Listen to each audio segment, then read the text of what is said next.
Assalamualaikum warahmatullahi wabarakatuh. Salam sejahtera bagi kita semua. Shalom, Om Swastiastu, Namo Buddhaya, salam kebajikan.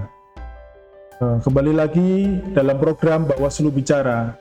Bawaslu Bicara merupakan program Bawaslu Kabupaten Kendal dalam menyampaikan edukasi kepada masyarakat terkait dunia pengawasan pemilu maupun pemilihan.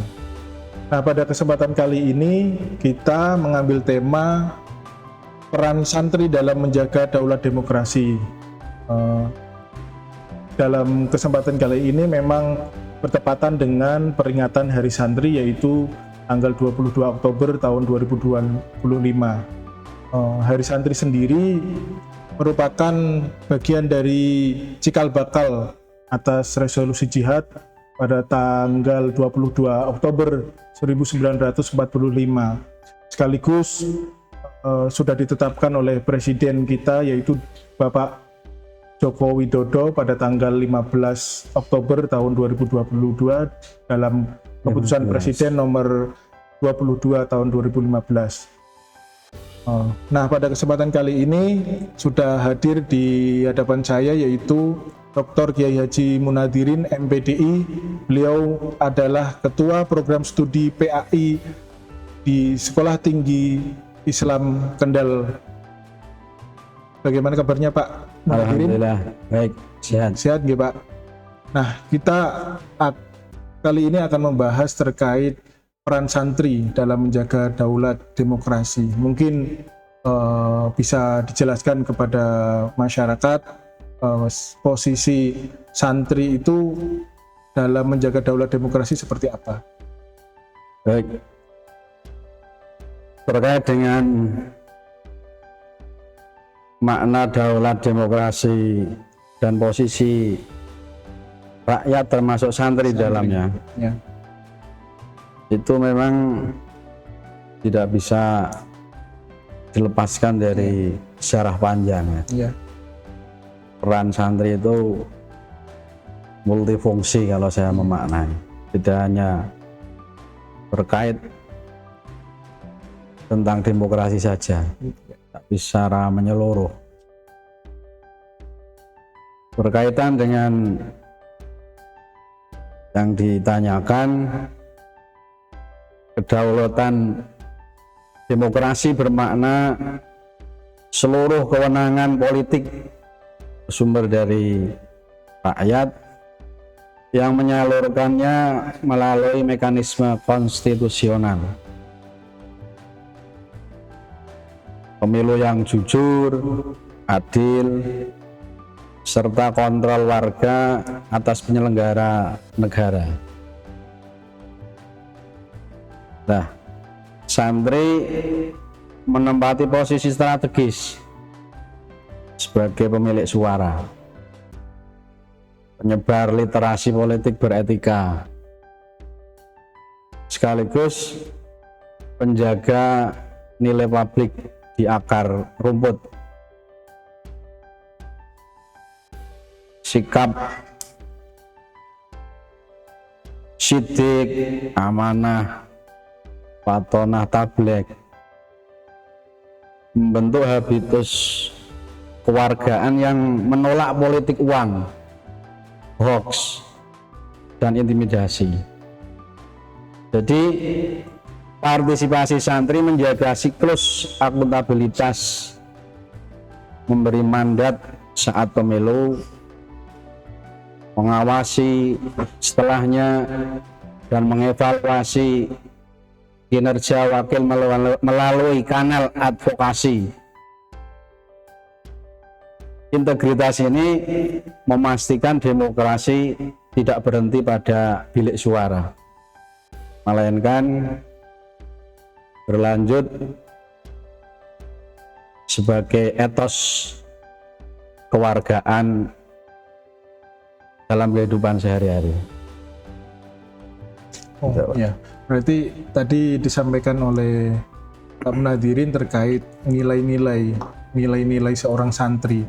Nah, itu bisa dijelaskan Pak dalam korelasinya nilai-nilai yang diajarkan yang diterapkan oleh santri terhadap proses demokratisasi atau proses demokrasi itu seperti apa, Pak? Jadi saya menyampaikan nilai yang ditanamkan pada santri itu ada sidik atau kejujuran yang pertama. Kejujuran, menolak seluruh bentuk distorsi suara seperti politik uang, manipulasi data, atau berita palsu.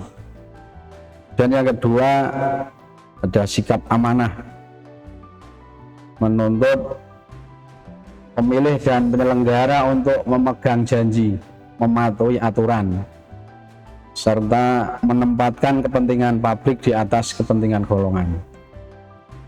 Yang ketiga ada sikap tanggung jawab, mendorong keterlibatan aktif sejak tahap pemutahiran daftar pemilih sampai pengawasan pasca pemungutan. Nah, di dalam pesantren tradisi musyawarah melatih deliberasi, menerima perbedaan pendapat, dan mengambil putusan berdasarkan hujah, bukan tekanan, integrasi,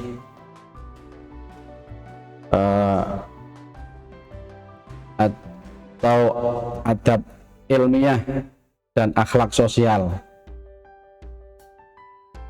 Jadi eksistensi pesantren yang disiplin dan kolegial menjadikannya model pendidikan kewargaan yang konsisten dengan asas kejujuran dan keadilan. Itu pemanaan terkait dengan sikap yang dimiliki santri dalam pondok pesantren. Berarti sangat banyak dan mempunyai ciri ya. Mungkin bisa kita sambungkan dengan pembahasan kita bahwa peran santri dalam menjaga daulat demokrasi dalam segi pengawasan ini. Posisi santri dapat berperan seperti apa ya? Posisi santri sebagai pengawas partisipatif terkait dengan penyelenggaraan pemilu, itu tentunya juga mempunyai peran yang sangat penting. Bisa santri itu dilibatkan dalam sekolah kader pemilu. Kalau yang sekarang istilahnya P2P ya, P2P. Sementara ini kan hanya merambah di dunia akademik saja ya, sama masyarakat secara umum. Itu mungkin program P2P atau sekolah kader ini bisa masuk ke pesantrennya, sehingga santri itu punya bekal untuk berperan sebagai pengawas partisipatif secara maksimal. Kalau dilibatkan secara konkret, konteks keterlibatannya bagaimana ya? Mungkin bisa nanti ke depan ikut berpartisipasi menjadi pengawas pemilu atau seperti apa gambarannya? Terkait dengan keterlibatan secara aktif santri dalam penyelenggaraan pemilu, berdasarkan pengalaman yang sudah, pondok pesantren yang memenuhi jumlah santri tertentu itu sudah diberikan kewenangan untuk membuka TPS khusus ya. Yang mana tentunya yang menjadi penyelenggara KPPS di dalamnya itu semua adalah teman-teman santri itu sendiri, sehingga itu bisa terlibat secara langsung, saling kontrol ya. Bisa saling kontrol. untuk penyelenggaraan pemilu yang jujur, adil, secara demokratis. Mungkin kalau gagasan santri sebagai pengawas pemilu, dan kebetulan juga Pak Munadirin juga pernah menjabat sebagai pengawas pemilu, ya kan, di pemilu 2024 menjadi pengawas pemilu, terus sebelumnya juga menjadi, mungkin pengalaman apa yang bisa disampaikan kepada publik terkait dunia kepengawasan itu?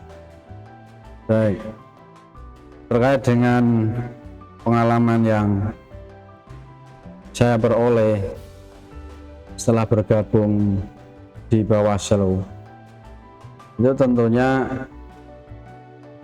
banyak hal yang diperoleh.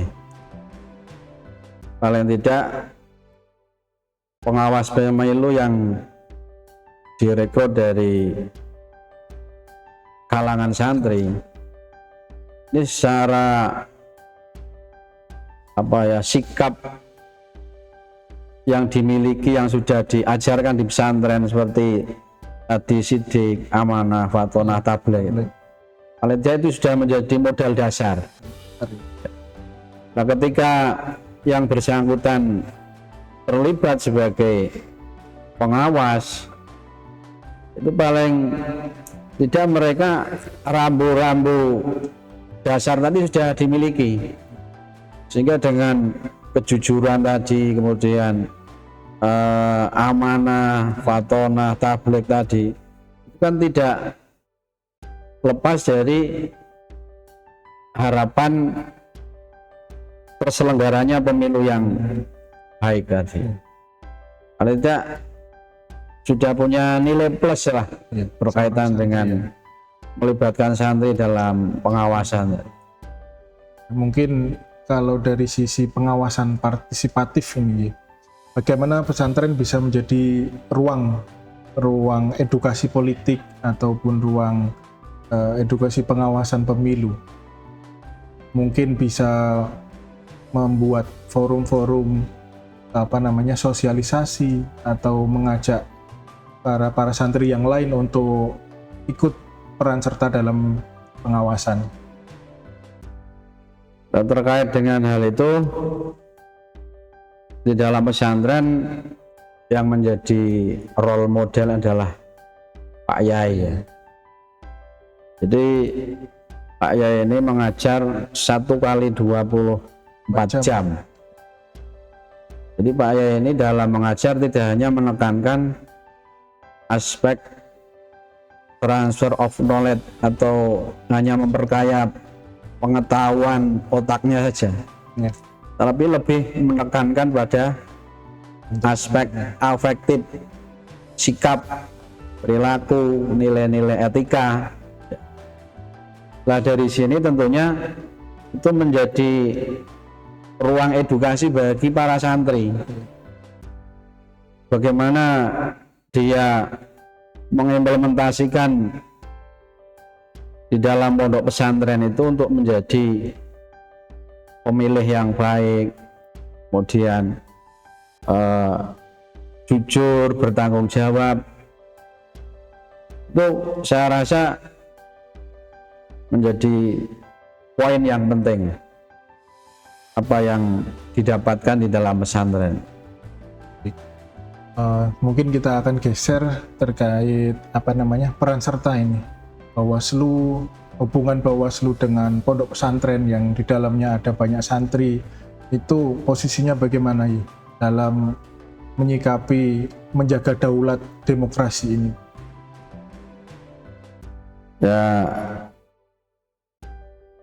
Ya harus ada komunikasi yang baik antara Bawaslu dengan pesantren. Kegiatan Bawaslu terkait dengan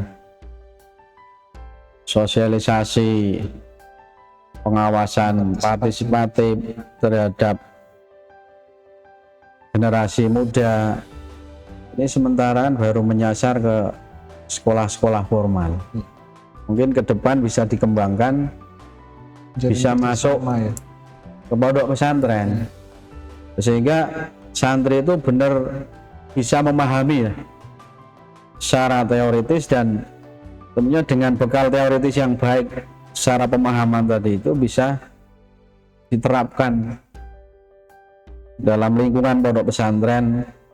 Kemudian nanti ketika dia sudah pulang boyong ke rumah, dia sudah punya modal secara teori, bakal efektif ya. Iya. Jadi nilai-nilai ya, nilai plus. sehingga istilah daulat demokrasi itu tidak hanya sekedar jargon saja, akan tapi mereka itu ikut bertanggung jawab mempertahankan kedaulatan demokrasi di negeri. Mungkin kalau dari sisi harapan yang ingin disampaikan oleh Pak Munadhir ini terkait kontribusi santri dalam mewujudkan demokrasi seperti apa? Harapan saya terkait dengan kontribusi santri terhadap kedaulatan demokrasi ini juga pas momentum Santri. peringatan Hari Santri tahun 2025. Generasi santri diharapkan tampil sebagai pemilih berintegritas, pengawas warga yang cakap, dan kader kebijakan berperspektif etika publik. Artinya santri untuk bisa memberi contoh uswah dalam kontribusi real terkait dengan menjaga daulah demokrasi di negeri ini, khususnya di Kabupaten Kendal. Baik, mungkin ini pertanyaan terakhir Pak Munadhir ini. Ya, Mungkin bisa disampaikan kepada masyarakat terkait peran santri ke depan dalam menyongsong penyelenggaraan pemilu yang akan datang. baik, terkait dengan pesan untuk para santri ya dimanapun berada ya. Ya. Santri itu sudah saatnya untuk berperan di depan. Ya. Karena anggapan orang santri itu hanya berkiprah di pinggiran ya, menganggap sebelah mata. Nah, sekarang saatnya dibuktikan santri itu bisa berperan di semua elemen, lebih-lebih dalam menjaga kedaulatan demokrasi. Santri bisa ikut serta bagian dari penyelenggara pemilu di jajaran Bawaslu khususnya. Itu pastinya akan punya nilai lebih lah, karena nilai-nilai secara teoritis sudah banyak didapatkan pada saat belajar di pondok pesantren. Apalagi dalam menjaga kedaulatan demokrasi ini sesuai seruan dari Mbah Hasyim Asy'ari tanggal 22 Oktober tahun 1945, hubul waton minal iman, cinta tanah air, cinta negara ini bagian dari iman. Artinya apa? Sebagai santri menjaga kedaulatan demokrasi ini adalah sebuah kewajiban fardhu ain. Karena dengan negara yang demokrasinya baik, tentunya akan berpengaruh terhadap semua elemen yang ada di negeri ini, khususnya para santri yang bisa menyelenggarakan kegiatan yang tanpa ada batasan atau larangan. Jadi santri itu bisa berekspresi sesuai dengan keilmuannya ya. Keilmuan tidak dibatasi atau dilarang oleh oknum-oknum tertentu. Itu dari saya kurang lebihnya, mohon maaf. Baik, demikian closing statement dari narasumber kita, yaitu Bapak Kyai Haji Munadirin dalam podcast Bawaslu Bicara yang membahas terkait peran santri dalam mengawal daulah demokrasi. Dan tadi sudah disampaikan sangat banyak sekali bahwa peran santri sangat sentral dalam menjaga daulah demokrasi. Mungkin demikian podcast Bawaslu Bicara. Nantikan program podcast Bawaslu Bicara selanjutnya, dan saya sebagai pembawa acara memohon maaf apabila ada kesalahan kalimat yang disampaikan, dan saya mengucapkan banyak terima kasih kepada Bapak Dr. Kyai Haji Munadirin MPDI yang berkenan menjadi narasumber pada podcast Bawaslu Bicara kali ini. Sekian, saya tutup. Wassalamualaikum warahmatullahi wabarakatuh. Waalaikumsalam.